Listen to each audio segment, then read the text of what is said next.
グータラズです。今日はね、セイコーのソーラー V172 ってやつがゲットできたんで、これをね、直していこうと思います。電池がないだけだろうなと思ってたんですけどもね、その電池交換がやけに遠回りになっちゃいました。某オークションでね、見つけたんです。これ一目惚れでした。かっこいいなと思って。動いてないなら、電池交換でなんとかなるだろうなってはね、軽い気持ちで買ったんですけどね。そもそもね、電池交換だけだったんです。それで動いたんですけどね。やけに遠回りしちゃった、この、電池交換でした。っていうね、模様をね、ちょっと見ててください。あと最初は開けるだけはね、もうベルトついてたんですけどね、そこはね、取れませんでした。てか取り忘れました。パッキンはね、どうやらもういっちゃってるね、これ。パッキンはもうダメだね。パッキンは変えなきゃダメですね。パッキンも買っときましょう。でね、ムーブメントを見てみます。やっぱり詰まってるね。結構詰まってる。やはりこの水の侵入ってね、やっぱりないね。今回も。さすがセイコーさんだね。水の侵入はなかったです。で、ついでにね、ちょっと掃除しようと思って、ムーブメントを出してみます。でね、押し取りを押してあげて、リューズを引っこ抜きます。でね、ここほら、リューズの付け根、結構錆びてんなと思って、錆びっていうか、やっぱゴミそのゴミが錆びてるって感じだね。なのでね、クリーニングしようと思ったんです。ちょっとクリーニングしようと思って、お気に入りだったんでね、お気に入りっていうかかっこいいなと思って、一目惚れで買ったもんなんでね、綺麗に使いたいと思って。そう。全部クリーニングしようと思ったんですよね。そう、そのね、リューズの錆が気になって、だからクリーニングしようと思ったんです。これがね、また遠回りの原因だったんだよな。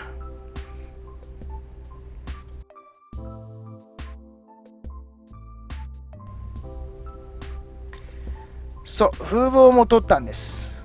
しかし風防を取り忘れ風防を取ったが取り忘れっていうね、動画取り忘れでした。この風防がね、取らない方が良かった。いやー、失敗したんです。これ本当に失敗したんですわ。そんなことよりね、まずね、綺麗にしていってあげましょう。結構汚れついてたね。そのリューズだとかで、タキメーター的なのがついてたんで、そのそこのリューズのところもね、結構ゴミが溜まってたんです。ほら、受け皿にゴミ見えます？結構汚れてるでしょ。あれもね、今回この時計の汚れです。だからクリーニングして結果的に良かったんですけどね。そう、しっかり拭き上げてください。で、ここまでは良かったんですよ。でね、何がいけなかったっていうとね、やっぱり風防を取ったのがね、失敗でした。そうそう、取ったリューズもね、リューズがね、2つついてます。リューズ2つっていうのもおかしいな。要はタキメーター的なくるくる回るやつがついてるので、そこのリューズが1つと、あとは時計合わせるとこ、時間合わせるとこのリューズですね。そこにね、ほら、ゴミが結構溜まってたんで、それを直してあげたかったんです。どんどんね、それも取ってってあげます。で、ここからが問題。風防を取ったんですけど、その動画はね、取り忘れってことでね、撮ってないんだけど、風防を取った際に、風防を取った際に、パッキンも一緒についてたんですよね。風防とガラスは風防だけど、このベゼルが一緒になってて、そこの周りにパッキンが一緒についてきたんですけど、それをね、破損させちゃったんだよね。なのでね、必死にやってるけどね、ほら、はまらないの。はまらないっていうより、はまるんだけど止まらない。いやー、どうしようと思って、これ余計なことしたからだよと思ってさ、ここほら、取れるかな。ほら、取れちゃうでしょ。ちょっと見えづらいけど下になってて、今見えてきます。手に持ってるほら白いやつ、あれがパッキンなんですよ。もともとねオーリングのように丸っこくなってるんですけど、それをね切っちゃったっていうか取れちゃった言った方がいいのかな。あれがないとはまらないんですよ。カチッとはまらない。うわどうすんだと思って、すげえいろいろやりました。いろいろやってもほら怒ってる。どうすんこれはね本当に大変だったな。ほら実際にオーリングになってて、あの状態がパッキンになって、あれが止まる状態を作ってあげるんですよ。それをねこう止まることができないから、すげえ悩みました。本当に悩んだな。これだけで売ってるのかやって悩んでね、ゴムじゃないんですよ。ゴムじゃないのでね、ほら指で引っ張ってみてね、これ非常に悩んでます。どうするかなってすげえ悩んでます。いや掃除しなきゃよかったと思って、本当にただ電池交換するだけだったのに余計なことやったなと思って、いつもこんなんだよな。いつもなんか起きる。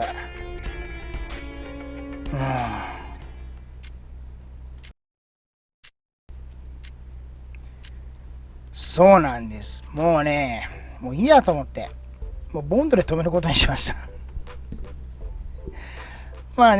エポキシ、例によってエポキシです。エポキシだとね、異素材っていうか、金属同士でもくっつきますし、最初コーキングでもいいかなと思ったんですけどね、もうちょっとがっつり止めようと思ったんでね、エポキシにしちゃいました。エポキシはね、二液型しっかり混ぜてください。白くなってきますからね、空気含んで白くなってきます。白くなるまでしっかり混ぜてください。このエポキシ男性タイプです。男性というかね、男じゃないよ、あっちの方、柔らかいゴム質系のちょっと柔らかめになるタイプですね。硬くなるタイプとちょっと柔らかくなるタイプ、柔らかくなるっていうかゴムのようになるタイプがあるんですけど、そのちょっと柔らかくなるタイプですね。ゴム質系の方ですね。それを使いました。あそこパッキンがもともとあったところね、あそこにねぐるっと一周エポキシつけてあげましょう。でね、コーキングじゃないけど、隙間にしっかりとねエポキシ入っていくように充填の意味を込めてちょっとねヘラでなぞっておきました。内側にね可動式のタキメーターくるくる回るねベゼルがくるくる回るんですけど、そこにねボンドがつかないようにしっかりとこのなんていうの、外側をはみ出してもいいので中にねはみ出さないようにしっかりとねボンドはみ出た分はしっかりとね、外側は大丈夫だよ。そう中のねタキメーター的なやつ、方位磁石みたいになってるでしょ。あれはね動くんです、くるくるね。あれにくっつかないようにしっかりとね中にはみ出ないように、外側はね後から取ればいいだけなんでしっかりとね、そしてこの隙間ないように、水がね入らないようにね、ほらくるくる回るでしょ。だからもう大丈夫だなと思って、あそこについちゃうと取るのもめんどくさいし動かなくなるからね、やっぱあるもの全ての機能は使いたいタイプですから。動くね。外側にほらエポキシは溢れ出てるでしょ。あれはあのままね乾くまでほっときます。そしてね一晩ぐらい、一晩だね、ちょっと寝かしといてあげましょう。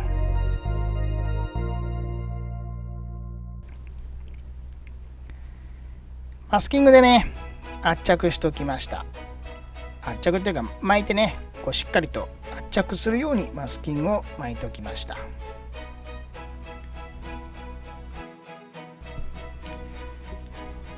しっかりとねつきました。さすがエポキシ、もう最初からこの方法で良かったじゃんと思ってね。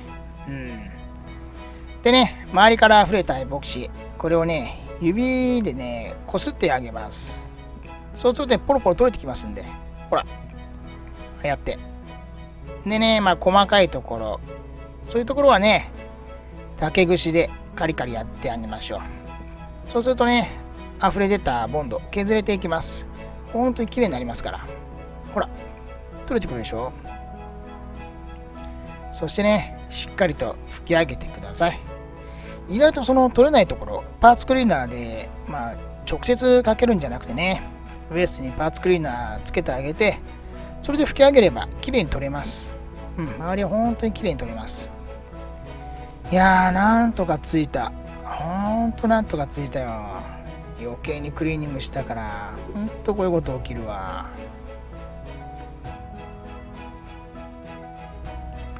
そう、やっと電池交換。これがまたね、やらかしました。いやー、今日やらかしいっぱいだな。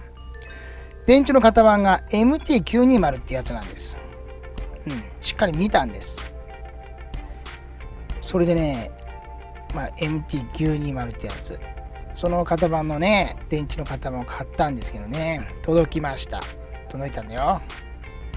でね、ムーブメントをつけて、でしっかりとね、こう、ケースにね、ムーブメントをつけてね、動かないように、しっかり固定して、そんでね、電池をつけてあげるんですけどね、ここでね、嫌な予感したんですよね。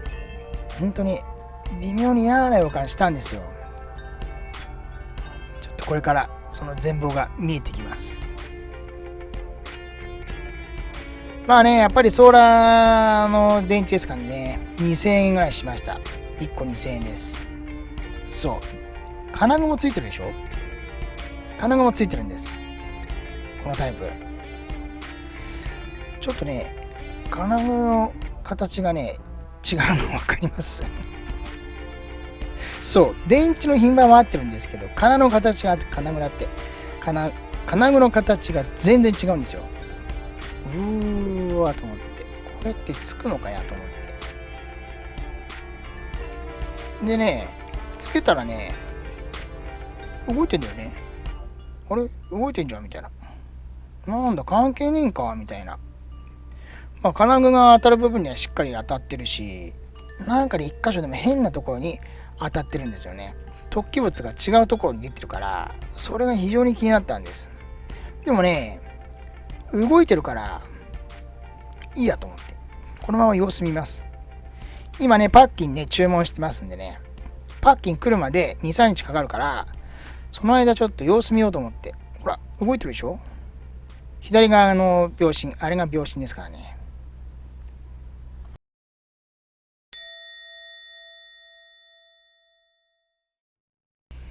いやー、嫌な予感的中で動かなくなった。そう、金具違うの分かります？右側が元々のやつ、左側が新しく買ったやつです。金具の形違うでしょ。いやー、それで漏電したかやと思って、見事に2日ぐらいで止まりました。もう、今度は電池かよと思って。そう、電池の品番は合ってるんだけど、そもそもの品番が違うんだよね。要は、単品じゃなくてね、アッセンブリみたいな形なのかな、これは。もうセイコーの何番何番っていう、それじゃないと、ほら、書いてるでしょ、電池に。電池のケースに。この形、この品番が全く違うの。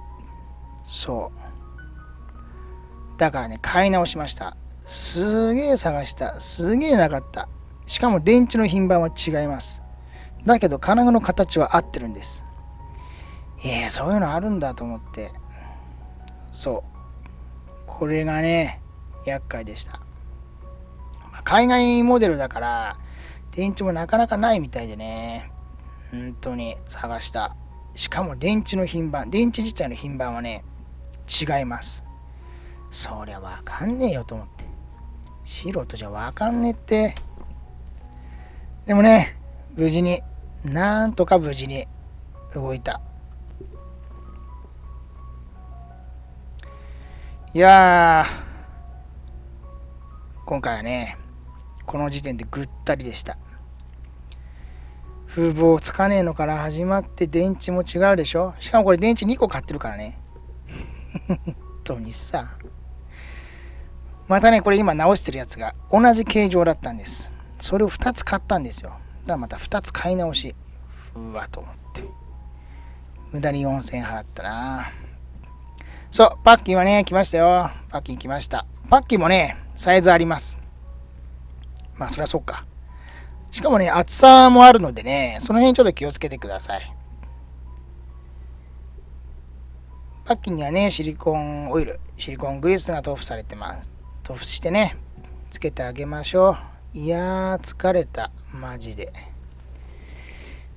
これはね、本当にかっこよくてね、気に入って買ったんですけどね、こういうオチがありましたよ。風防がつかない。電池の形も違う。やっと復活。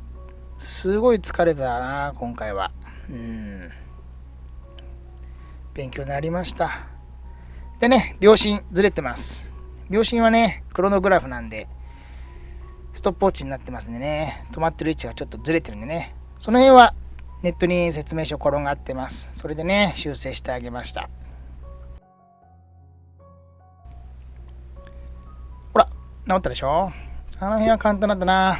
そう、今回は電池、そして風防、また勉強になりました。いやー、疲れた。本当に疲れたな。電池はね、やっぱりソーラーは特に金具もついてます。だからね、しっかり調べてね、電池買った方がいいです。もう電池の型番がこれだからって買うとね、俺みたいになります。でね、くたびれてたベルトはね、ほら、くたびれてたでしょ。変えました。栃木レザーにしました。栃木レザーいいね。すごくいい。裏側もちゃんとこうなめしてあってさ、いいわ、質感がいいな。栃木レザー。すごくいいです。ほら、色をね、まあ似せて買ったんだけどね、全然違う色が来たっていう。まあそれはいいんだよね。ほら、裏側もね、ちゃんとこうね、なめしてあってね、表の色でしょ。すごい綺麗なの。しかもね、そんなに高くないです。栃木レザーすごくいいですよ。おすすめです。いやー、今回はね、なかなか問題を起こした、自分で問題を起こした時計でしたね。風防もつかず、そして電池も形が違い、いやー、勉強になりました。本当に勉強になった。いやー、美しい時計だ。かっこいい。本当にかっこいいな。しっかりね、クロノグラフも動きます。いや、かっこいい。ほら、しっかりとね、また秒針に戻りますからね。ってことでね、電池、これは気をつけてください。まあみんな知ってるか。勉強になったわ、俺。電池の品番、合ってても金が違いますから。特にね、ソーラーとか、多分そういう風なね、電池には特にこういう形、こういう風になってるものが多いです。普通のクォーツだったらね、電池丸ごと交換すればいいと思うんですけど、だからね、その感覚でね、電池の品番だけ見て買ったんです。それがダメだったね。また一つ勉強になりました。ってことでね、本日の動画、ここまでになります。いやー、大変だった。時計でも面白いですね。もう本当に面白い。またね、次もいろいろ時計やっぱ最近ハマっちゃってるな。まあね、春なので違った動画もね、どんどん上げていきますので、また皆さん見てあげてください。